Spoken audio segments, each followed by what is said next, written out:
Assalamualaikum warahmatullahi wabarakatuh.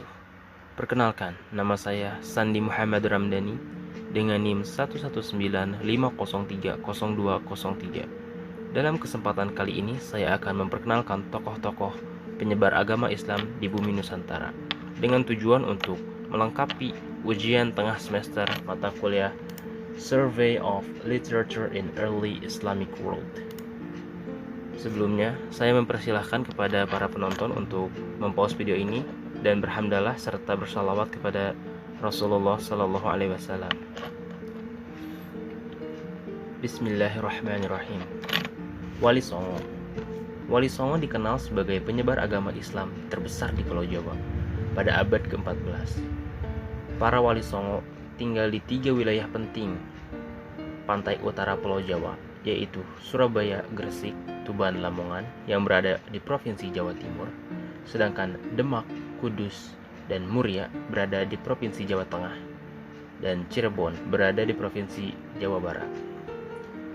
Para wali Songo ini berdakwah di setiap bagian Nusantara negeri ini dengan mengajak masyarakat untuk masuk dalam agama Islam tanpa adanya sebuah paksaan sama sekali. Dalam setiap berdakwah, setiap sunan itu merupakan julukan bagi wali Songo, memiliki wilayahnya masing-masing. Dan selain itu juga terdapat beberapa peninggalan serta bukti terhadap perannya dalam tersebarnya agama Islam di negeri Nusantara. Mereka semua merupakan para pembaharu masyarakat pada masanya. Mereka mengenalkan berbagai bentuk peradaban baru seperti halnya bercocok tanam, berdagang, berseni, bersastra, bermasyarakat, hingga berpemerintahan. Meski demikian, sebelum Islam masuk ke bumi Nusantara, sudah banyak suku, bangsa, organisasi, ataupun ekonomi yang telah berkembang. Adapun peran-peran Wali Songo berperan sebagai ahli dalam bidang ilmu agama Islam, ahli sebagai pemimpin agama Islam di setiap daerah, dan juga sebagai guru agama Islam yang gigih mengajarkan agama Islam kepada setiap muridnya, dan juga sebagai kiai yang menguasai ajaran Islam secara luas dan tokoh masyarakat yang disegani di masa hidupnya. Berikut adalah beberapa tokoh Wali Songo. Yang pertama, Sunan Gresik. Nama aslinya adalah Maulana Malik Ibrahim, dilahirkan di Champa, Kamboja. Ayahnya bernama Barakat Zainul Alam, yaitu seorang ulama besar di Maghrib.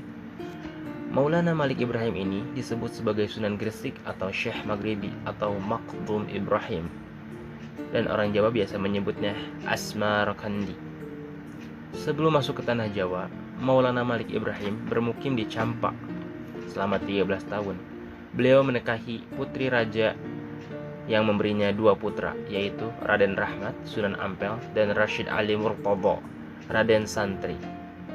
Setelah dirasa cukup berdakwah di negeri tersebut, beliau hijrah ke Pulau Jawa, yaitu di Gresik. Setelah mendarat di Gresik, beliau memilih tempat di sebuah desa bernama Laren. Di desa itulah tepatnya pada tahun 801 Hijriah atau 1329 Masehi, beliau menjalankan misi dakwah ajaran agama Islam. Selain itu, beliau juga membuka toko di desa Romo, 3 km sebelah barat kota Gresik, dengan memperkenalkan barang-barang bawaannya. Islamisasi di Jawa. Aktivitas pertama yang dilakukan oleh beliau yaitu berdagang dengan membuka warung dan menyediakan kebutuhan pokok dengan harga murah. Selain itu, secara khusus beliau menawarkan diri sebagai tabib untuk mengobati masyarakat secara gratis. Beliau pun saat itu mengajarkan bercocok tanam.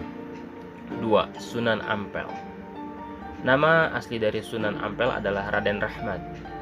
Pada umumnya, Sunan Ampel dianggap sebagai wali sesepuh oleh para wali lainnya. Pesantrennya berada di Ampel, Denta Surabaya, juga merupakan salah satu penyebaran agama Islam tertua di Jawa.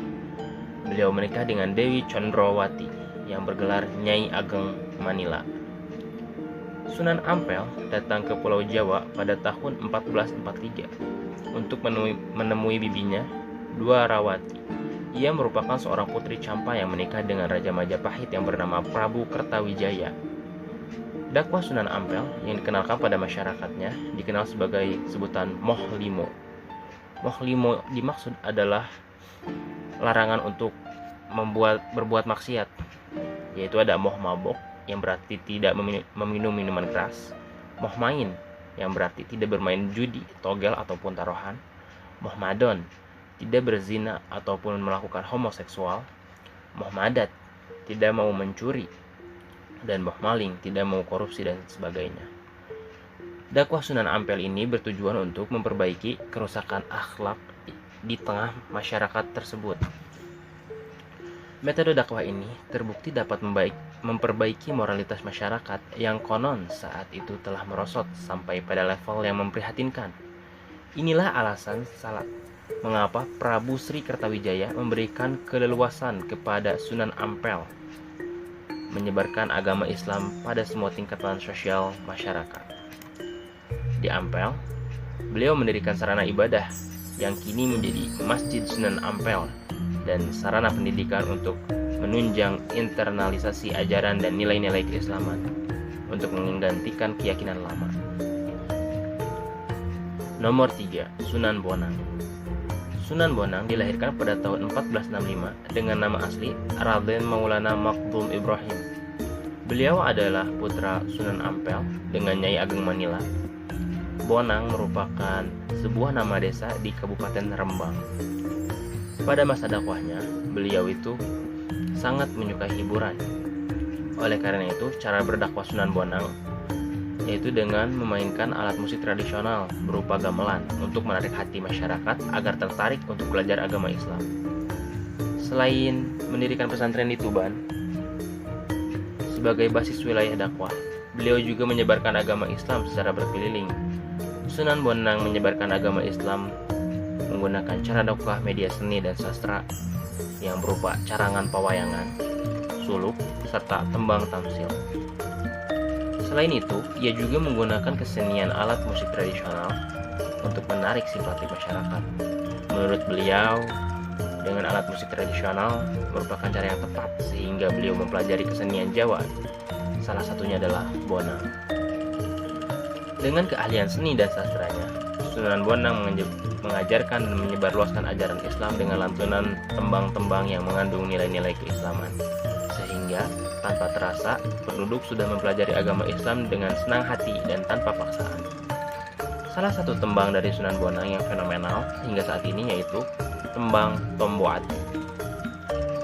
Sunan Derajat. Sunan Derajat mempunyai nama Syarifuddin atau Raden Qasim. Beliau juga merupakan putra bungsu dari Sunan Ampel dan Nyai Ageng Manila. Beliau juga merupakan saudara dari Sunan Bonang. Sunan Derajat dikenal memiliki kecerdasan. Beliau menyebarluaskan agama Islam di desa Paciran, Lamongan.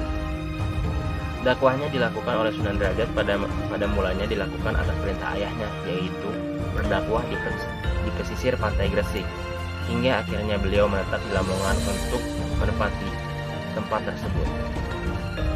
Beliau diantar oleh Sunan Bonang dengan bertujuan untuk meminta izin kepada Sultan Demak untuk menempati wilayah tersebut. Lalu Sultan Demak tidak hanya mengizinkannya, namun memberikan tanah pada beliau.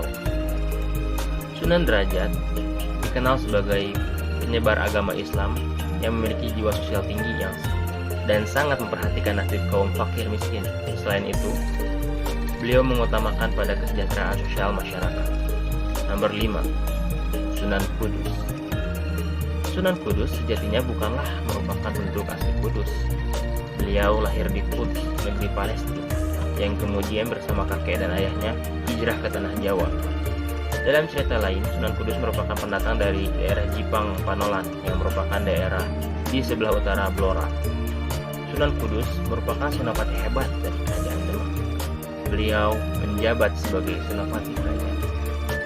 Majapahit pun ditaklukkannya. Kesuksesan mengalahkan Majapahit membuat posisinya semakin kuat. Namun, ia meninggalkan Demak karena ingin hidup merdeka dan mendedikasikan seluruh hidupnya untuk menyebarluaskan agama Islam. Keenam, Sunan Giri. Sunan Giri merupakan putra dari Maulana Ishaq dan Dewi Sekardado, yaitu dari Menak Sembuyu, penguasa wilayah Balambangan pada masa akhir kerajaan Majapahit. Namun, sayangnya, kelahirannya dianggap sebagai sebuah kutukan oleh ayahnya Dewi Sekardado, yaitu kakeknya, sehingga ia dipaksa oleh ayahnya untuk membuang anaknya dan menghanyutkannya ke laut. Setelah cukup dewasa, beliau dibawa oleh ibu angkatnya ke Ampel Denta untuk belajar agama kepada Sunan Ampel. Tak lama, dia pun belajar kepada Sunan Ampel dan mengetahui identitas dari Sunan Giri tersebut. Dan kemudian Sunan Ampel mengirimkan Sunan Giri bersama juga dengan Sunan Bonang untuk mendalami agama Islam di wilayah Pasai. Ketujuh, Sunan Kalijaga. Beliau memiliki nama asli Raden Said, merupakan seorang yang peduli dan dekat terhadap rakyat jelata. Hal ini bisa dibuktikan ketika beliau membela rakyat jelata di masa sulit. Saat itu, pemerintah sangat membutuhkan dana besar untuk mengatasi roda pemerintahan, sehingga rakyat jelata mau tidak mau harus membayar pajak tinggi untuk hal tersebut. Guru besar ilmu sejarah kebudayaan Islam UIN Sunan Gunung Jati Bandung, Sulasman, mengatakan bahwa Sunan Kalijaga berdakwah dengan mengadakan pagelaran wayang di masjid. Orang yang hendak menonton diminta membaca syahadat sebagai tiket masuk. Kemudian ketika gelaran wayang berlangsung, disisipkanlah ajaran-ajaran Islam dengan penyampaian yang mengesankan.